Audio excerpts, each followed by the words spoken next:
देखिए आज हम लोग मूलधन, ब्याज दर, समय के बारे में पढ़ेंगे। तो मूलधन क्या होता है? अगर हम किसी साहूकार या बैंक से कुछ पैसा जो हम उधार लेते हैं तो उसे मूलधन कहते हैं। जैसे बैंक से लोन लिया तो जितना पैसा हम बैंक से लेंगे वो क्या होगा? मूलधन होगा। अब ब्याज क्या होता है?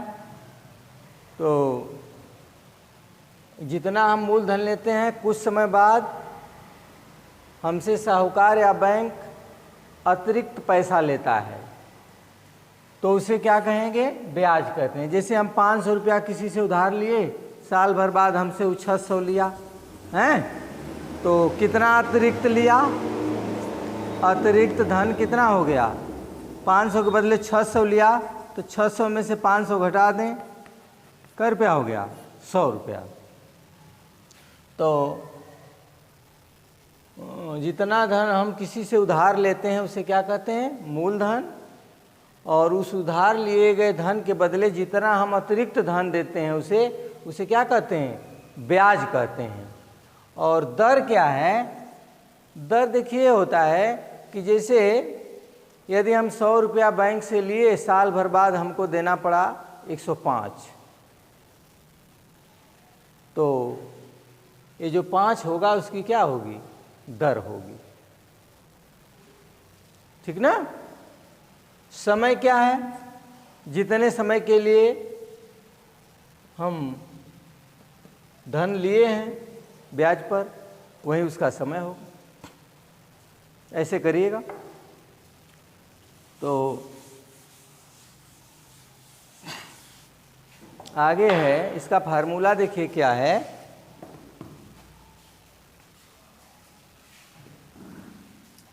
साधारण ब्याज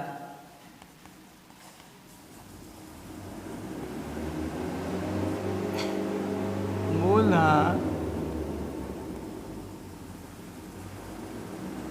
गुणित दर गुणित समय बटा 100। देखिए ब्याज निकालने का सूत्र ये है, मूलधन गुणित दर गुणित समय। मूलधन बताए दिए हैं, जो धन हम उधार लेते हैं किसी से मूलधन होता है। ब्याज क्या है? उधार लिए गए धन पर जो अतिरिक्त धनराशि हम देते हैं साहूकार या बैंक को, ब्याज कहलाता है। दर क्या है? 100 रुपया पर जितना ब्याज हम देते हैं एक वर्ष में वही उसका दर होता है। समय, जितना समय के लिए उधार लेंगे वही समय है। तो हमारा ये पहला सूत्र है, साधारण ब्याज बराबर मूलधन गुणित दर गुणित समय। दूसरा एक चीज़ है, अंकित मूल्य क्या होता है? अंकित मूल्य क्या होता है? किसी वस्तु पर छापा गया मूल्य उसका अंकित मूल्य कहलाता है। किसी वस्तु पर छापा गया मूल्य क्या कहलाता है? उसका अंकित मूल्य।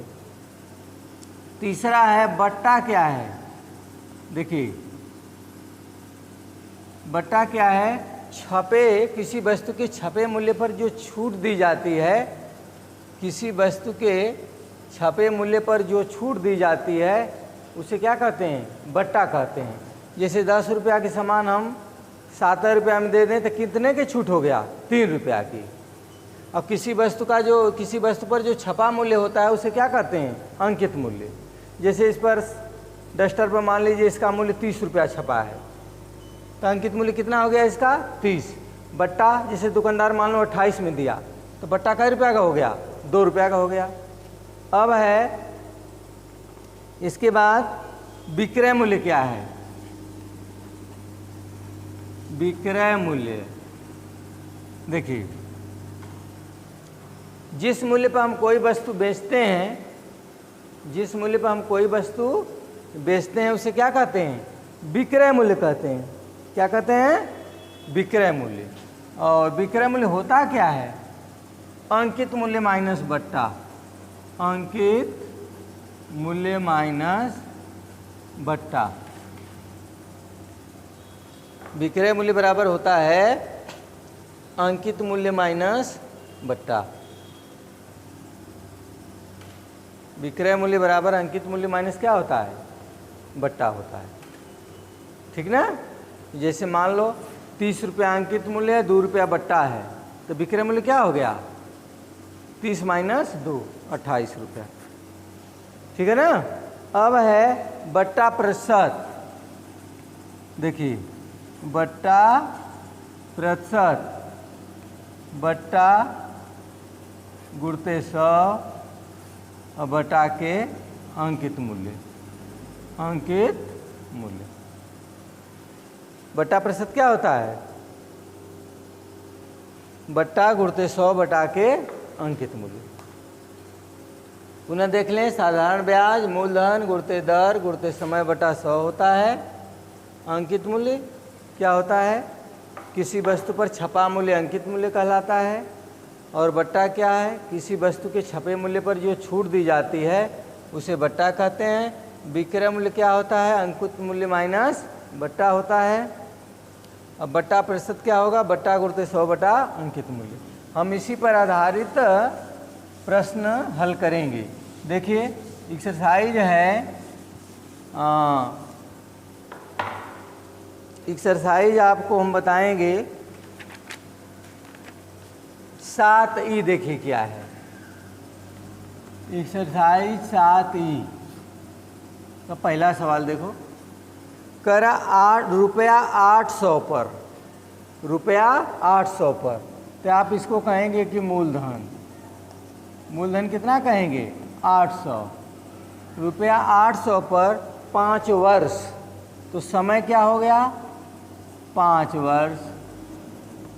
समय 5 वर्ष। ब्याज 3.5%। ब्याज क्या है?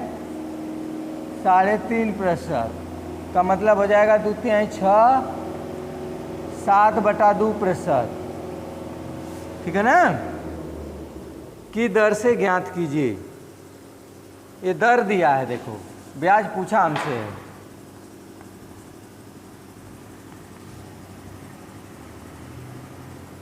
देख रहे हो? कह रहा है कि 800 रुपया का, जहाँ रुपया लग गया है 800 रुपया का, अगर ऐसे लिखता है तो मूलधन 800। समय कह रहा 5 वर्ष, 800 रुपये का 5 वर्ष का 3.5% की दर से ब्याज ज्ञात कीजिए। तो समय आप लिखेंगे कितना? यहाँ 5 लिख देंगे। दर दिया है, ब्याज पूछा है, तो हमारा सूत्र देखो यही है।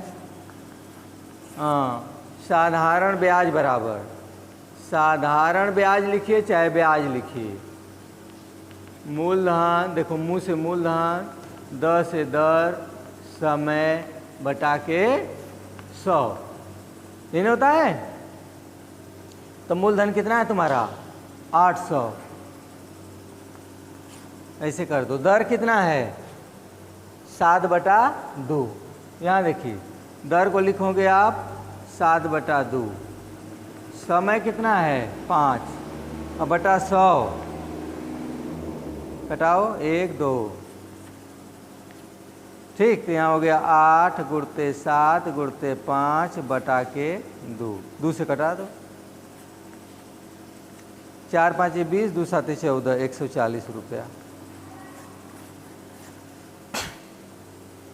प्रश्न क्या है जानते हैं? कह रहा है कि 800 रुपये का 5 वर्ष का 3.5% की दर से साधारण ब्याज बताइए। तो ब्याज निकालने के सूत्र यहीं लिख देना।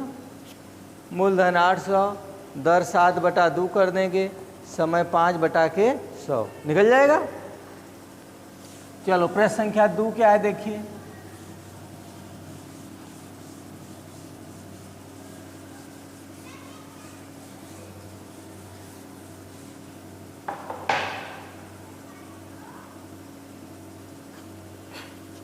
दो क्या है देखिए। कह रहा है 1500 पर, रुपया 1500, तो आप यहाँ लिखोगे मूलधन 1500, 6 महीना, समय 6 माह, 6 का माह का मतलब क्या हो जाएगा? आधा वर्ष होगा कि नहीं होगा? 12% की दर से ब्याज,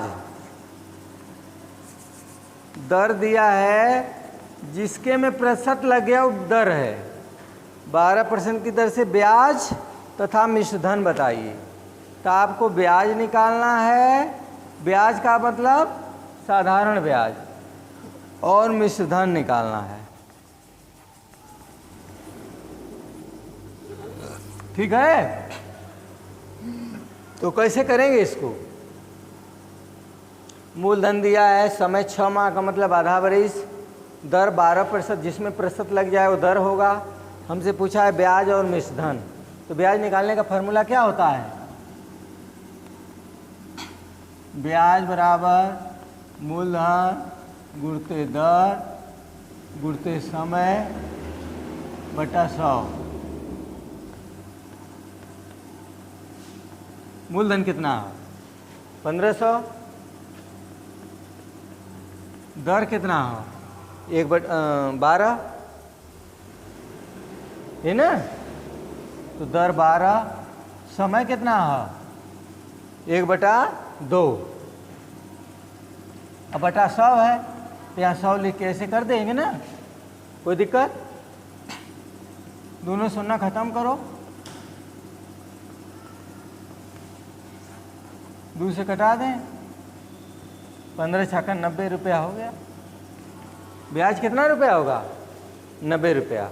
अब हम निकालेंगे मिश्र धन। क्या निकालेंगे? मिश्र धन बराबर जाने लगा होला मूलधन, ये सूत्र होता है, मूलधन धन ब्याज।